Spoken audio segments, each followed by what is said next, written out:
Hey everybody, Tim here with today's episode of Star Trek Deep Space Nine, Season 5, Episode 8, Things Past.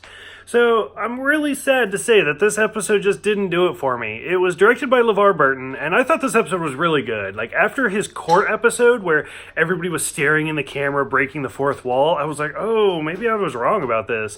But I feel like that was just him doing an editing technique, and it didn't work for me. Whereas this episode, like, it was directed just fine, and I really enjoyed that aspect of it. The acting was great, everything. It was just the story, where we see Sisko, Odo, Garak, and Dax are thrown back in time, but not their bodies, just their minds.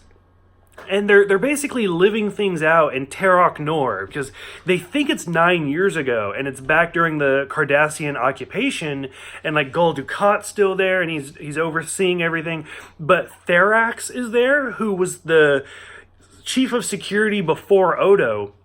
Well, and everybody, the four main characters are Bajoran. Like, everybody sees them as Bajoran. And Odo recognizes the names. He knows who they're, like, inhabiting the bodies of.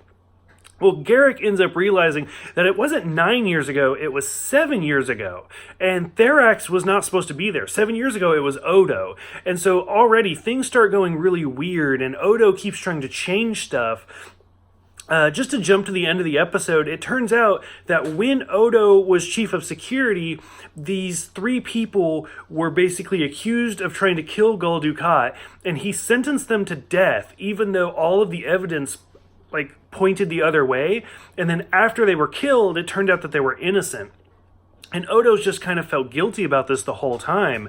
And then because of some space anomaly, something from the wormhole with Odo's connection to the Great Link, all of them were basically reliving Odo's memory. Overall, I just didn't like it. Like, I thought it was really interesting until we got to that end point where you realize they were all telepathically linked to Odo and that he felt guilty about this. And then I was like, seriously, that's it? Like, if they had actually been thrown back in time or something like that, I would have been totally into this. But I didn't like that little twist ending that it was actually Odo and he knew what was going on the whole time. It didn't gel with me. For those who have seen this one, like, did you see the twist ending? Did you like the twist?